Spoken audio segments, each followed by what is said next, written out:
Welcome back. Elections का इनेकाद हो चुका है। अब सियासी जोड़ तोड़ का सिलसिला जारी है। बड़ी बड़ी मुलाकातें हो रही हैं। इसके अलावा जो आज़ाद अरकान हैं उनसे भी सियासी जमातों के राबतों का सिलसिला जारी है। एक अहम अपडेट ये भी आई है कि तहरीक इंसाफ केपी से जमात इस्लामी से बाज़ाब्ता राबता हुआ है और मुश्तरका हुकूमत साजी के हवाले से कुछ बातचीत भी हुई है। ये एक अपडेट है। इसके अलावा एक और अपडेट ये आई है कि नवाज शरीफ की दावत पर MQM का वक्त लाहौर रवाना हो गया है और ये मामला भी अब आगे किस तरह से चलेगा, हुकूमत किस तरह से बनेगी, क्योंकि MQM ने कराची से सीटें अपने नाम की हैं और अब वो नवाज शरीफ की दावत पर रवाना भी हो गए हैं। हमारे साथ अब प्रोग्राम में सीनियर तजियाकार हमें ज्वाइन करेंगे। मैं आपका तारुफ करवा देती हूँ। सज्जाद मीर साहब सीनियर रैंक पर्सन हमारे साथ होंगे। इसके अलावा डॉक्टर शब्बीर अहमद साहब सीनियर तजियाकार लाहौर स्टूडियो से हमारे साथ हैं। इसके अलावा रजा रूमी सीनियर एनालिस्ट हमारे साथ हैं। आमिर खाकवानी साहब भी हमारे साथ होंगे और जो हुकूमत साजी का मामला है इस पर बात करेंगे। इसके अलावा इसा राना सीनियर एनालिस्ट हमारे साथ मौजूद होंगे। इन तमाम मेहमानों से हम आइंदा बनने वाली हुकूमत, वज़ीर आज़म कौन होगा, हुकूमत किस तरह की होगी, सियासी राबते कैसे होंगे, कौन हुकूमत बना सकता है, आज़ाद अरकान के पास क्या ऑप्शंस हैं, तहरीक इंसाफ अब कहाँ खड़ी है, उनके आज़ाद अरकान कहाँ खड़े हैं। फिर बैरिस्टर गौहर की जानिब से जो ये दावा किया गया है कि हम विफाक में, पंजाब में और KP में हुकूमत बनाएंगे, वो किस बुनियाद पर यह दावा कर रहे हैं। इन्हीं मामलात पर बात करेंगे एक ब्रेक के बाद। Welcome back. इलेक्शन के इनेकाद के बाद अब सियासी राबतों और सियासी जोड़ तोड़ का सिलसिला शुरू हो गया है। कौन सी जमात जो है वो इस पोजीशन में है कि वो हुकूमत बना सकती है, साथ ही साथ जो आज़ाद उम्मीदवार हैं उनके हवाले से क्या हो सकता है। फिर बैरिस्टर गौहर की जानिब से जो दावे किए जा रहे हैं कि वो हुकूमत बनाएंगे, तो ये कैसे पॉसिबल है, किस जमात के साथ वो जा सकते हैं, इसी मामले पर बात करेंगे। सज्जाद साहब बताइएगा, आपको क्या लग रहा है कि आइंदा हुकूमत किसकी होगी, कैसी होगी और वजीर आजम कौन हो सकता है, और जो सियासी जोड़ तोड़ चल रही है किसकी पोजीशन इस वक्त मुस्तहकम है? पहले तो मैं इस सवाल का जवाब देता हूं कैसी होगी, तो इसका जवाब यह कि खिचड़ी होगी। यानी कि अभी इस बात का इम्कान नजर नहीं आता कि कोई ऐसी हुकूमत पाकिस्तान में बन जाए जो पाकिस्तान के मसाइल का कोई एक मुदब्बराना तरीके से जवाब दे सके। कोई मुस्तहकम हुकूमत, कोई ऐसी हुकूमत जो सोच समझ के फैसला कर सके। मैं इस बात की दाद देता हूं नवाज शरीफ को कि उसने पहल की, जिस तरह साद रफीक ने पहल की और सबसे पहले उसने अपने मुखालिफ को जो जीत गया था उसको मुबारकबाद दी थी। इस तरह नवाज शरीफ ने ये पहल की और कहा कि आओ मिलकर बैठकर कुछ बंदोबस्त करें और हुकूमत बनाएं, और शाम को अपने भाई को भेजा कि आसफ जरदारी के साथ मिलकर गुफ्तगू करें कि इस सिलसिले में क्या किया जा सकता है। देखिए, सबने करना है। कोई एक पार्टी इस पोजीशन में नहीं है कि वो हुकूमत बना सके, ना पीपल्स पार्टी, ना मुस्लिम लीग नून, ना कोई और। हाँ, तहरीक इंसाफ ये कह रही है कि हमारे जो इंडिपेंडेंट अभी इलेक्ट हुए हैं, जिनके बारे में अभी तय नहीं है कि वो किस तरह एक पार्टी बनेंगे, वो इस काबिल हैं कि वो अकेले हुकूमत बना सकते हैं। खैबर पख्तूनख्वा में तो शायद वो बना लें, लेकिन बाकी मुल्क के बारे में अगर वो कहें कि बना सकते हैं तो ये अभी खुशफहमी है। यानी कि अभी ये उनका कहने का मतलब ये है कि वो अभी इस मूड में नहीं है कि सबके साथ मिलकर बैठकर मुल्क के मसाइल के हल की तरफ तवज्जो दें। उन पर जो ये इल्जाम था कि वो बातचीत नहीं करते, सबसे मिलकर कोई प्लान नहीं करते, सबसे मिलकर बैठने का रवैया नहीं रखते, एटीट्यूड नहीं रखते, वो उनकी इस बात से फिर दोबारा ठीक साबित हो गया है। मेरे ख्याल में यही किया जा रहा था, और शायद 4-6 दिन के बाद ऐसा हो जाए कि उनके लोग जब वो एक पार्टी की शक्ल में मुस्तकिल हो जाए तो शायद वो इस सूरत में आ जाए, इस पोजीशन में आ जाए कि बाकी पार्टियों के साथ भी एक अंडरस्टैंडिंग का रवैया पैदा कर लें। जैसा कि कहा जाता है कि अब वो उन्होंने तय किया है कि वो पार्लियामेंट के अंदर रहकर ही जदोजहद करेंगे, सड़कों पर निकलकर वो पॉलिसी इख्तियारी करेंगे जिसका नुकसान ही हुआ है। नुकसान सियासी तौर पर हुआ है कि नहीं हुआ है, लेकिन अगर आप एस्टेब्लिशमेंट के खिलाफ, मुक्तदरा के खिलाफ या इन कुव्वतों के खिलाफ इस तरह निकल आते हैं, गैर पार्लियामेंट तो नहीं मैं कह रहा, पार्लियामेंट बाहर निकल के जदोजहद करते हैं पाकिस्तान के हालात पे, तो वो आपको पे नहीं करेगा। तो मेरा ख्याल में उन्होंने फैसला किया है कि इस बार बेहतर वही है कि वो अंदर बैठकर कोई ऐसी इकदाम करेंगे। अगर फौरी तौर पर उनका रवैया वही है जो उनकी माजी की पॉलिसियों की, तुंदो तलक पॉलिसियों की अक्कासी करता है, तो उससे घबराना नहीं चाहिए। हो सकता है चंद दिनों के बाद सारी पार्टियां, ये तो नहीं कहता शीरो शक्कर हो जाए, लेकिन ये जरूर कहता हूं कि ऐसी अफवाह तफहीम पैदा हो जाए कि पाकिस्तान में बनने वाली हुकूमत निस्बतन जरा मुस्तहकम हो जाए, वरना एक मुस्तहकम हुकूमत बनती दिखाई देती नहीं है। बिल्कुल ठीक है। अच्छा शबीर साहब, आप क्या इस बात से इत्तेफाक करते हैं सज्जाद साहब की कि अगर यही हालात रहे तो फिर एक मुस्तहकम हुकूमत का बनना बहुत ज्यादा मुश्किल नजर आता है, और साथ ही साथ ये कि नवाज शरीफ ने जब खिताब किया तो उनकी जानिब से तमाम सियासी जमातों को साथ मिलकर चलने की दावत दी गई, तो ये जमहूरियत के इस्तेहकाम के लिए कितना अच्छा है? देखिए, पहले तो जो कल नवाज शरीफ साहब ने खिताब किया उसमें तो ये तासुर दिया ना कि जैसे जिसको आप मगरबी तर्ज में विक्ट्री स्पीच कहते हैं, बिल्कुल, जबकि उनके नंबर्स तो अभी कम हैं उसमें कि वो उसको फतह करार देते।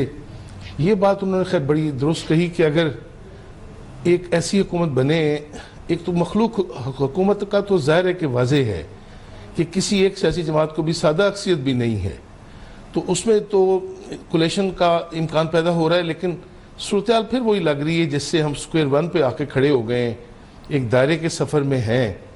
अब जिन से बात हो रही है कि जी मौलाना फजल रहमान साहब से बात की जाए, जरदारी साहब मिलने फलाम, ये तो PDM का 18 माह देख चुकी है वहाँ, और वही तो लग ही रहा है जैसे बाज लोग कह रहे थे फेसबुक पे भी, सब लोग लिख देते हैं कि PDM जो सीजन 2 जो है उसकी लोग पेशीन गोई कर रहे हैं।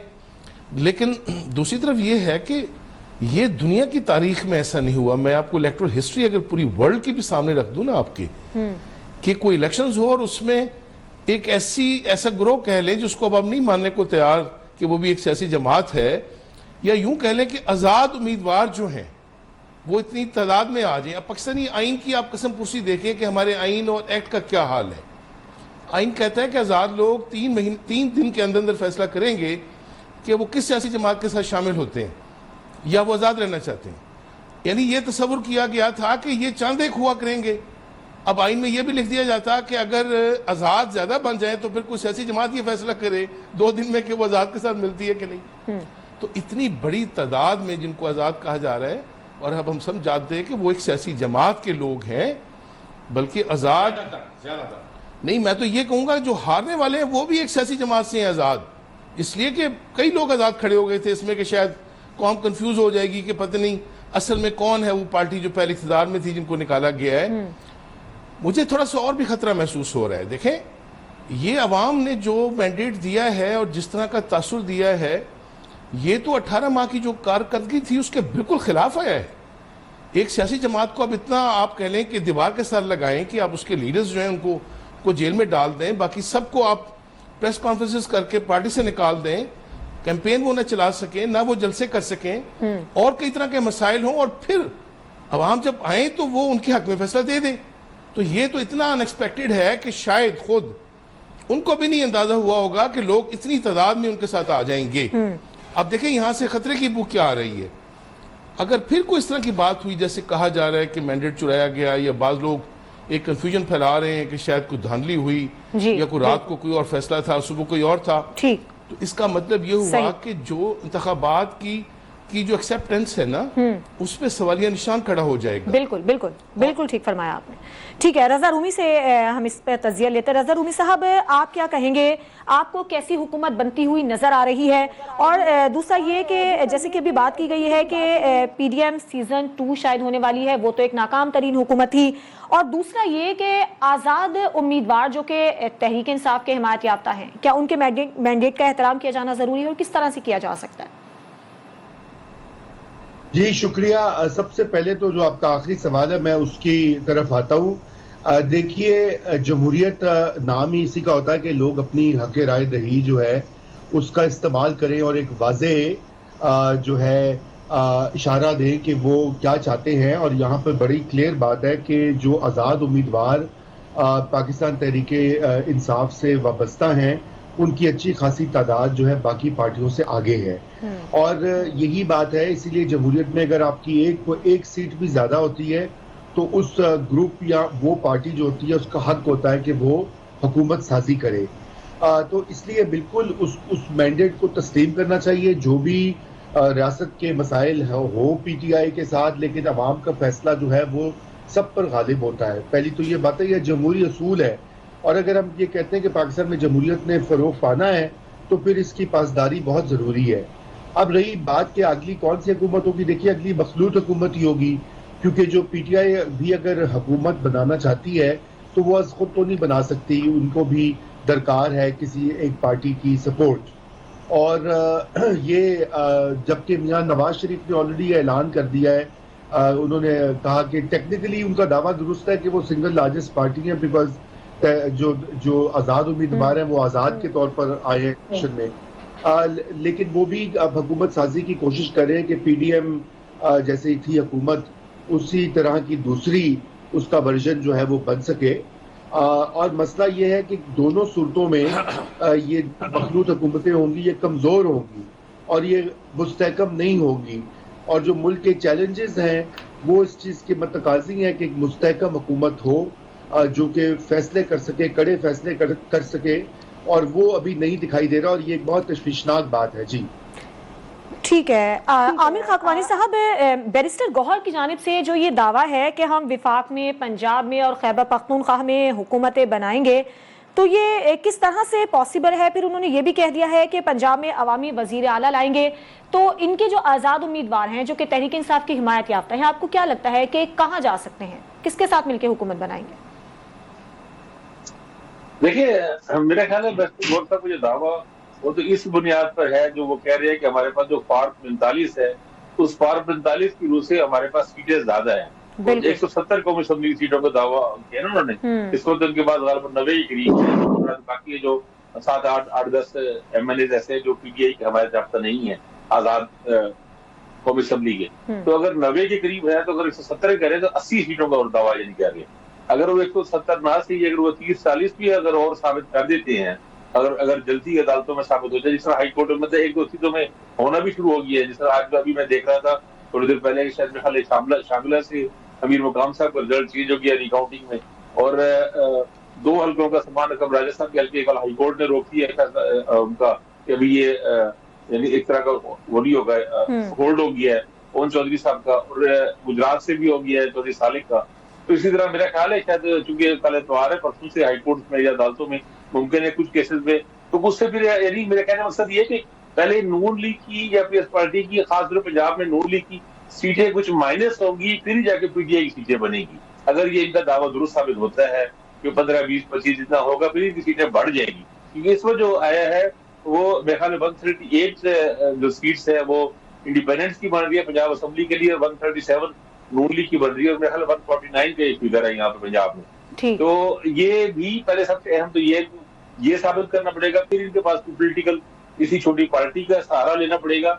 और जो रजा रूबी साहब ने बात की है वो बहुत ही अहम बात है कि जमहूरियत में असल बात आवाम की होती है, आवाम के मैंडेट की होती है। मेरा ख्याल है जो अगर इनको निशान नहीं मिला, वो टेक्निकल वज़ाहिर सुप्रीम कोर्ट का फैसला था, उसमें बेसिकली टेक्निकल गलतियां थी ना, यानी वो इलेक्शन नहीं करवाए जो की गलतियां थी। अब बहरहाल जिस तरह का मैंडेट आया है उसके बाद इलेक्शन कमीशन को कोई रास्ता निकालना चाहिए, कोई जो मतलब लॉ के अंदर रहते ही कोई ना कोई रास्ता अगर निकल सकता है निकला जाए, ताकि मखसूस सीटें बने। और देखें सबसे अहम है केपी में आप क्या करेंगे? केपी में तो इनके पास इतनी बड़ी तादाद है इनके पास, और वहां तो ऐसे इंडिपेंडेंट भी नहीं जीते जो पीटीआई के सपोर्ट करने वाले ना हो। पंजाब में जैसा हुआ, केपी में ऐसा नहीं हुआ। तो केपी में तो वो तो 2/3 मेजॉरिटी से भी ज्यादा उनकी मेजॉरिटी है। तो मखसूस निश्चित को क्या करेंगे? क्या वहाँ पे नहीं होगी, सीटें नहीं होगी? तो वो एक बड़ा एक सवाल है, कानूनी मसला पैदा हुआ है। तो कोई ना कोई रास्ता निकालने में खुद भी कोशिश करेंगे, लेकिन उनको रास्ता निकालने में सिस्टम को भी मदद करनी चाहिए। कानूनी पेचीदगियां यकीनन आवाम ने जो मैंडेट दी है, ठीक है, उसका एहतराम। जी, जो अवामी मैंडेट है, मैं कहना ही चाह रहा हूँ, हाँ। जो अवामी मैंडेट है वो ट्रांसलेट होना चाहिए ना असेंबली में, जाके एक उसकी शिकल बननी चाहिए सामने। बिल्कुल ठीक है। अच्छा इसार राना साहब, ये भी इम्कान था कि मजलिस वहदतुल मुस्लिमीन जिन्होंने एक सीट हासिल की है उसके साथ मिल सकते हैं या उनके साथ हुकूमत साजी की जा सकती है, लेकिन मसला फिर वही आएगा रिजर्व सीट्स का, वो मामला किस तरह से हल होगा? आपको तहरीक इंसाफ के जो हिमायत याफ्ता आज़ाद उम्मीदवार हैं, अगर वो किसी जमात के साथ मिलते हैं जाके, तो क्या कानूनी पेचीदगियां नजर आती हैं? देखिए, बात यह है कि अभी हम जो बात कर रहे हैं वो सारी बात हो रही है कि जी कानून हुकूमत साजी कैसे होगी और किस तरह होगी, ये सारे मामला चल रहे हैं। लेकिन मेरा सवाल तो इससे बड़ा मुख्तलिफ है। मेरा सवाल ये है कि ये अब मामला हुकूमत साजी का नहीं है, ये मुल्क चलाने का है। और ये जमातें जिनको अभी तक ये समझ नहीं आ रही कि अवाम ने उनके खिलाफ फैसला दे दिया है, एक ऐसी जमात जिसको आपने उसका निशान छीन लिया, बंदे उठा लिए, उनको हिलने नहीं दिया, आपको पूरी रियासत आपके साथ खड़ी हुई। और उसके बाद आलम यह है कि अभी भी अगर आप बेईमानी ना करते और इलेक्शन कमीशन आप ये पिछले 24 घंटों के अंदर नताइज को आगे पीछे ना करता, तो आप लोग तो इस काबिल भी नहीं थे कि ये कह सकते कि हमारे पास को 20-25 सीटें भी हैं। और मैं तो हैरान हूं इन लोगों के हौसले पे कि ये इस निजाम के साथ इस तरह चिमटे हुए हैं, कैंसर की तरह चिमटे हुए हैं और छोड़ने को तैयार नहीं है। इखलाकी तौर पे तो ये होना चाहिए था, अगर इनमें वाकई कोई लीडरशिप की क्वालिटी होती तो ये अपनी शिकस्त तस्लीम करते और कहते कि नहीं हम शिकस्त तस्लीम कर रहे हैं अपनी, और जो अक्सरियती पार्टी है वो अपना हुकूमत साजी करे। लेकिन इन लोगों के चूंकि ये कारोबार मुफाद इस सतह पे है कि ये छोड़ने पे तैयार नहीं है। ये इनका जो वो है ना, वो है कि एक बंदे के पास बटन है, वो कहते हैं मेरे पास बटन है, इसमें मेरे कोट लगवाना, पर कोट है उन्हें बटन लगाने दें, आप छोड़ थोड़ा सा इख्तत का मुजाहरा करें। ये तो मियां साहब का बड़ापन है कि वो लंदन जाने के बजाय जलसा करने रात को वहां पहुंच गए, जाके उन्होंने किताब किया। अदरवाइज तो मैं ये समझता हूं कि आपको ये बात अवाम की समझ नहीं आ रही। आप अवाम आपके सामने क्या जवाब, आपको क्या बताना चाह रही है? आप सीखने पे तैयार नहीं, सुनने पे तैयार नहीं, आप फिर चिपटे हुए हम हुकूमत बना लेंगे, यूं कर लेंगे। और मुझे अफसोस है अपनी अदलिया के ऊपर, ये जो अवाम ने मैंडेट दिया, ये खाली नवाज शरीफ और जरदारी के खिलाफ नहीं दिया, ये अदलिया के खिलाफ भी दिया है।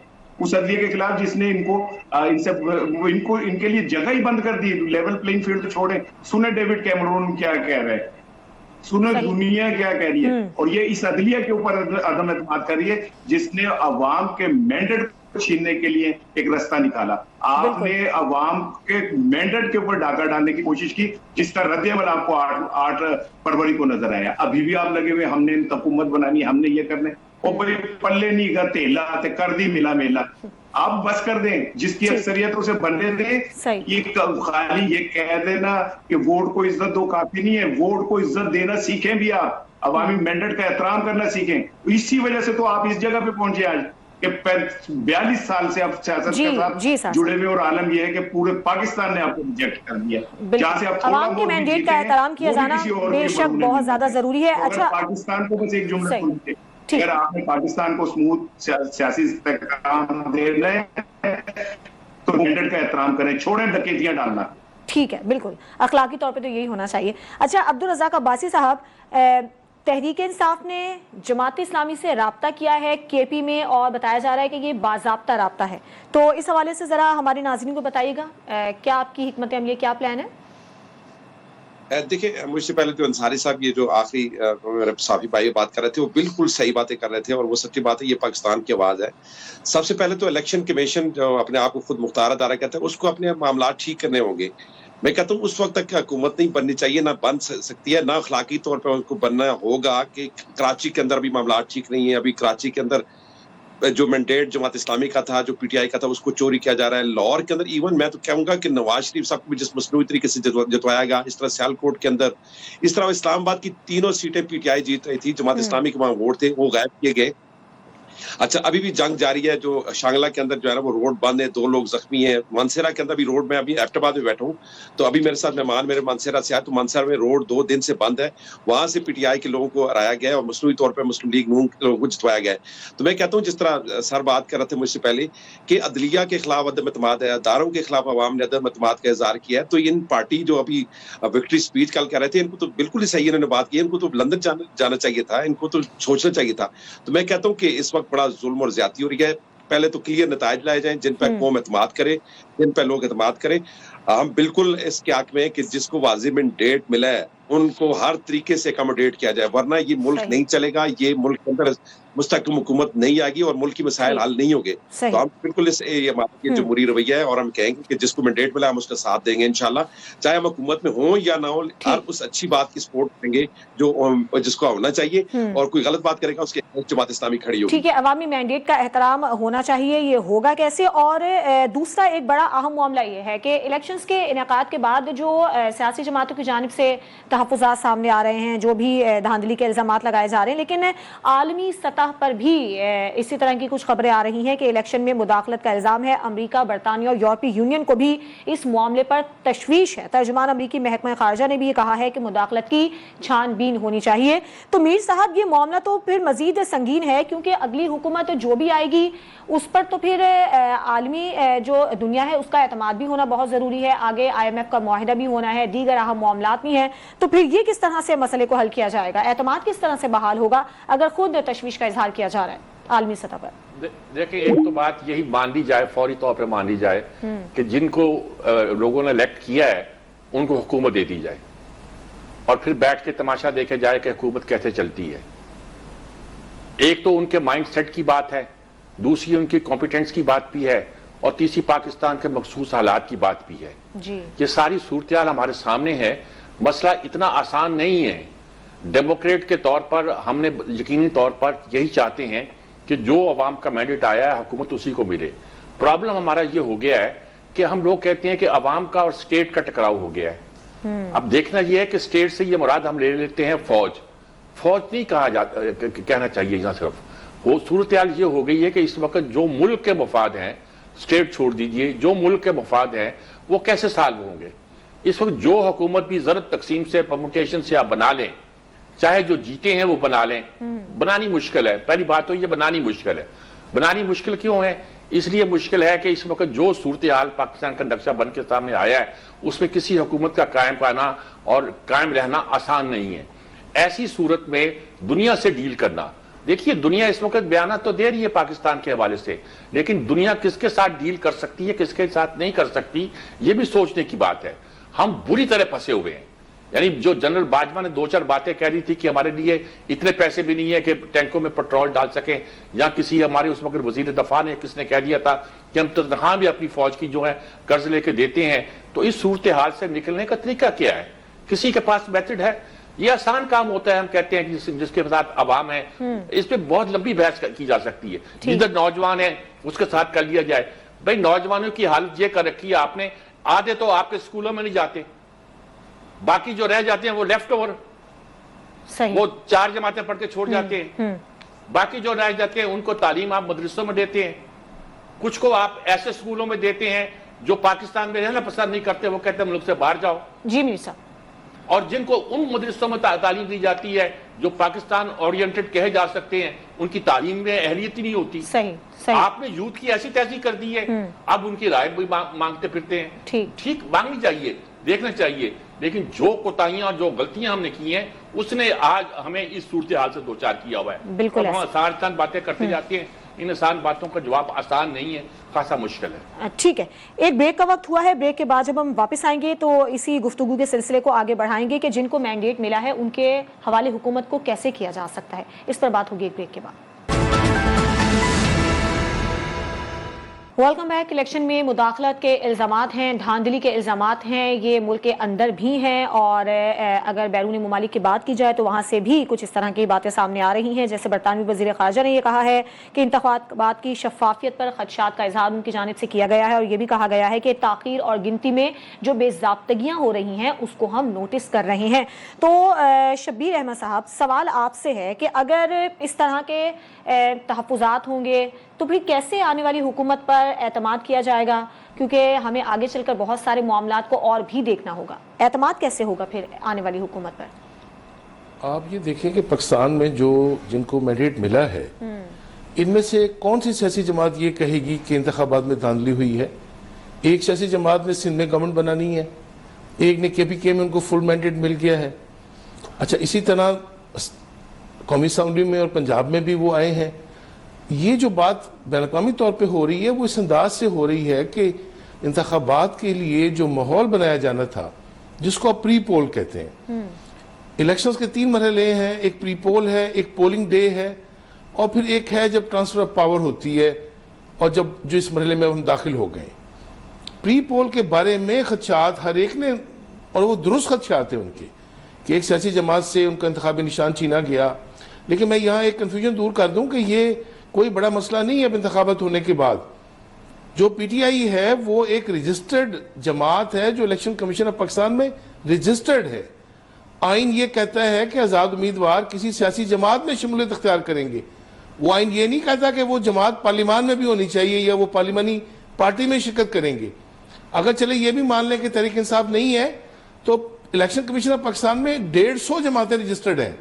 वो किसी भी सियासी जमात में, और अभी तो मखसूस नशिस्तों का भी फैसला होना है, तो इसमें तो कोई कंफ्यूजन ही नहीं है कि उनको कोई मसला दरपेश होगा। लेकिन ये जो अभी आपने बात की है कि शफाफियत वाली बात, देखिए पोलिंग डे पे तो सियासी जमातें भी जिम्मेदार होती हैं कि वो अपने पोलिंग एजेंट्स को भेजें और वो वहां जाके पोलिंग अमले के साथ उसी तरह शरीक रहते हैं जिस तरह से इलेक्शन कमीशन ऑफ पाकिस्तान ने जो बंदोबस्त किया होता है। ये अलग बात है कि ये कहा जा रहा है कि देर से नताइज, भाई आप नताइज मुरतब करने का तरीका तो पहले देख लें कि क्या है। वो तरीका इतना मुश्किल है कि आप देखें कि कई दर्जन तो फॉर्म्स हैं जो फिल करने होते हैं उस इंतखाबी अमले ने इलेक्शन के बाद। वोटों को गिनने का तो एक अलग मरहला है कि वो वोट गिनते हैं, उसको अलग करते हैं, जो मुस्तरद होते हैं उनको अलग करते हैं, बाकी और कई किस्मों के वोट्स। फिर उसके बाद सिर्फ फॉर्म से फिल नहीं करने, 100 के करीब तो आपको लिफाफे पकड़ा देते हैं कि आपने ये भी फिल आउट करके। किसी सूरत जो है वो 5-6 घंटों से पहले ये इम्कान नहीं होता कि एक पोलिंग स्टेशन। फिर सबसे जो खौफनाक बात हुई है, मुझे थोड़ा दुख होता है ये बात करते हुए, ये पूरे पाकिस्तान को आपने डिस्कनेक्ट कर दिया एक वक्त के लिए। अब पोलिंग एजेंट माजी में क्या करते थे कि वो जून गिनती खत्म हुई है फौरन फोन करके आपने उम्मीदवार को बता देते थे कि जी इस पोलिंग स्टेशन नंबर इस पे आपका काउंट इतना है, आपके मुखालिफ का इतना है जी। मैं आपको बताऊं कि रात सुबह तक कोई एक एमएनए एमपी नहीं कह सकता था कि उसको उसके सारे हल्के के नतीजे मिल गए। भाई मिलेंगे कैसे जब फोन ही बंद है, राब्ता ही नहीं हो सकता किसी सूरत। तो ये तो कोई बंदा सवारी लेके जाए और उड़ के पहुंच जाए। तो मैं कहूंगा ये जो डिले की बात हो रही है इसमें तो इतनी सदाकत नहीं है। और जहां तक बात है शफाफियत की, तो आपने देखा बड़े बड़े बुर्ज उलट गए हैं। वो ऐसे ऐसे लीडर्स हारे जिनके बारे में सोचा भी नहीं जा सकता था। राना सनाउल्लाह जैसे नून लीग के आप देख लें, खुद नवाज शरीफ हार गए एक जगह से, मानसेहरा से। जी जी। बिलावल भुट्टो हार। अच्छा, इसका मतलब ये है कि हमारे यहाँ एक रिवाज पड़ गया है कि इलेक्शंस को हमने मुतनाज़ा बनाना है। सही। मैं ये कहता हूं कि इलेक्शन में जो मेल प्रैक्टिसेस कह लें या जो बेकायदगी हैं वो तो होनी इसलिए है कि ये करोड़ों आदमियों का, भाई 5 करोड़ से ज्यादा लोग आए हैं। जी शबीर साहब। जब इतने ज्यादा तादाद में लोग हो गए तो आप समझते हैं कि वो शफाफ भी हो, वो जानदाराना भी हो, वो मुंसिफाना भी हो, वो आजादाना भी हो। सही। ये मान ले, लेकिन वो बेकायदगी इस नोयत की नहीं है जिससे कि नतीजा बदला जा सके कि आप यूं कहें कि हारने वाला जीत गया है। उसको ये इतनी तब्दीली की इम्कान नहीं है। ठीक है, इस पर रजा रूमी साहब का हम मौक़िफ़ लेते हैं। रजा रूमी साहब, जो नताइज आने में ताखीर हो रही है उसके पीछे वजूहात कुछ भी हो सकती हैं, लेकिन क्या नताइज में ताखीर भी धांधली या नताइज को तब्दील करने के एक वजह हो सकती है, या इसकी वजह से ये एक खदशा सामने आ रहा है? देखिए, नताइज तो अब तो खैर अक्सर नताइज आ चुके हैं, अब तो चंद एक ही रह गए हैं। देखिए ये इल्जाम कि रोका गया है, नताइज को जानबूझ के रोका गया है, ताखीर की गई है ताकि उनको बदला जा सके, ये भी तो इल्जाम आता है ना? जी, मैं वही अर्ज कर रहा हूँ कि वो इलेक्शन की रात जब इलेक्शन कमीशन की नाअहली कहिए या कुछ और वजह कहिए, जब वो देर से आए नताइज, तो यकीनन शुकुक व शुबहात भी जन्म लिया उन्होंने। और फिर जो बहुत सी इतलात आई हैं, मसलन रावलपिंडी के हल्कों की, अभी आपने एक रिपोर्टर से बात करी थी, वो पख्तूनख्वा से, वहाँ से और जगहों से ये इस तरह के अब इल्जामात लगे हैं। लाहौर से सलमान अकरम राजा जो हैं वो लाहौर हाई कोर्ट चले गए और उनको उनका नतीजा रोक दिया गया क्योंकि काउंटिंग जो है आरओ साहब ने वो जो था फॉर्म वो उनकी मौजूदगी या उनकी नुमाइंदगी की मौजूदगी में मुरतब नहीं किया और दिया नहीं। तो अब ये रिक्वायरमेंट्स हैं जो कि करनी चाहिए थी। इसमें इलेक्शन कमीशन ऑफ पाकिस्तान जो है मैं समझता हूँ कि उनकी जो नाअहली है ग्राउंड के ऊपर वो भी दिखाई दे रही है और यकीनन इस चीज़ की तहकीकात होनी चाहिए। मैं इससे गुरेज करूँगा कि ये जो इल्ज़ामात लग रहे हैं और मैं उनको दोहराने से गुरेज करूँगा क्योंकि वो जिम्मेदारी से बात करनी चाहिए, लेकिन ये है कि बहुत से शुबहात हैं लोगों के, खुसूसन पाकिस्तान तहरीक इंसाफ के, जिसका वो जिक्र भी कर रहे हैं और मेरे ख्याल से उसको देखना और उसके ऊपर बात करना भी जरूरी है। जी ठीक है। आमिर खाकवानी साहब, आप क्या समझते हैं ये इल्जामात लगना कि नताइज इसलिए रोके जा रहे हैं कि नताइज को बदला जा सके, क्या आपको भी यही वजह लगती है या कुछ वाकई टेक्निकल मसाइल हैं? देखिए, मैं अभी हमारे दोस्त, हमारे भाई शबीर साहब जो बात कर रहे थे, मैं उससे पूरे अदब एहतराम के साथ मगर शिद्दत के साथ इख्तिलाफ करना चाहता हूँ। इलेक्शन मुतनाज़े बनाया नहीं जा रहा, इलेक्शन मुतनाज़े हो चुका। एक बात का मुझे कोई जवाब दे दे कि ये ठीक है जी, इलेक्शन में जी 5 किस्म के 10 किस्म के फार्म होते हैं, काउंटिंग करनी है, ये करनी है, 5-6 घंटे लगने हैं, सिर्फ पंजाब और केपी में क्यों लगे? सिंध के तो रिजल्ट आ रहे थे, अंदरून सिंध की हम देख रहे थे, हम सब लोग टीवी चैनल के आगे बैठे देख रहे थे कि 9-10 बजे तक अंदरून सिंध के जहां 60-60 हजार, 70-80 हजार और बाकी लाख वोट लेके भी पाकिस्तान पीपल्स पार्टी के लोग जीत रहे थे। अच्छा, मोबाइल फोन की बंदिश पूरे मुल्क में थी, क्या कोई सिंध में, इंटीरियर सिंध में, दही इलाकों में वहां कैसे कनेक्ट हो रहे थे लोग? इस बात का कोई जवाब देना। अगर उसमें वोटिंग का हर जगह एक ही क्राइटेरिया है ना, वोट गिनने का भी क्राइटेरिया एक ही है, हर सेम प्रोसेस है पंजाब में, केपी में।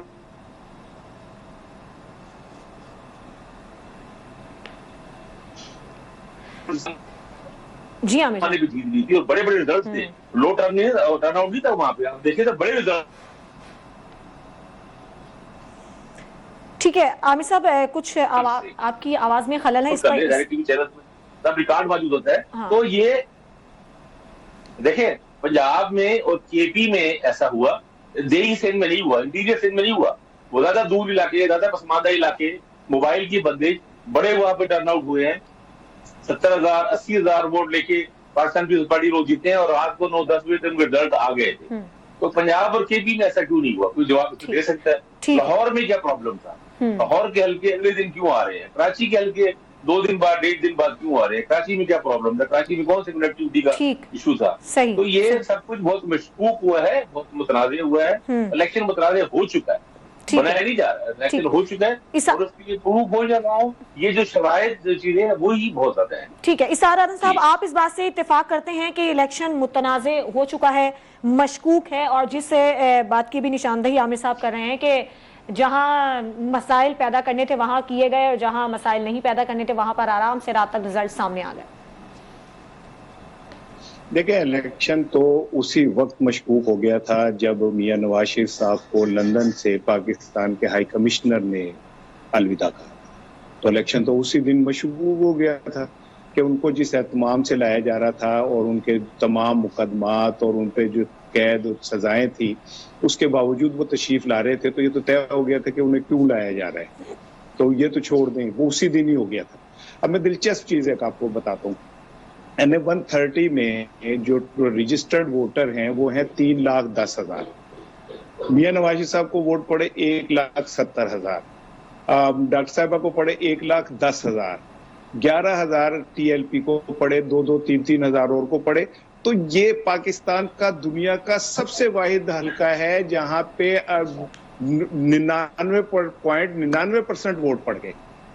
और मैं गवाही देता हूं कि हाँ, वोट पड़े, मियां साहब को तकरीबन 1.25 लाख वोट पड़े, लेकिन 9 फरवरी को पड़े, 8 फरवरी को नहीं पड़े, 9 फरवरी को पड़े। तो अगर आपने इसी तरह जितवाना है उन्हें कि दोनों तरफ से वो हार गए हैं, तो एक तरफ से कहा कि नहीं यहां तो जितवा दो, तो फिर ये इलेक्शन कमीशन किस लिए है? इलेक्शन कमीशन क्या मुस्लिम लीग नून को जितवाने के लिए बनाया गया है?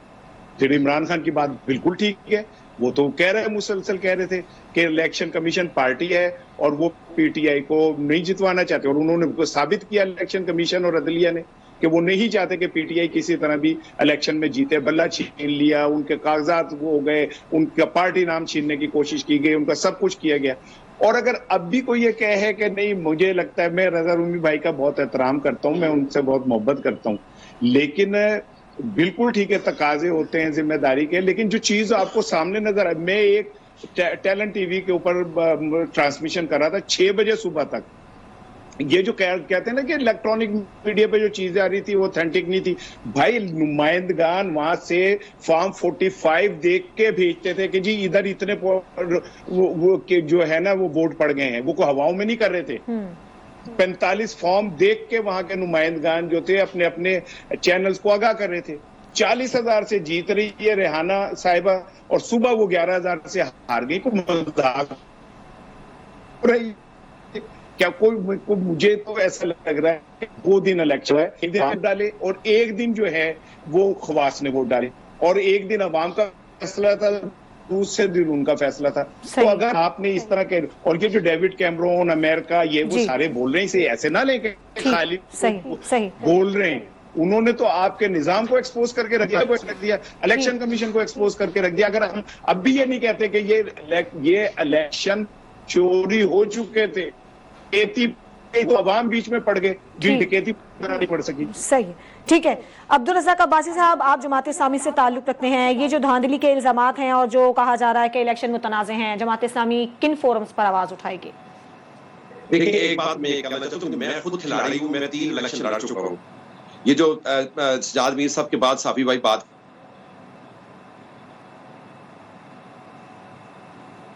जी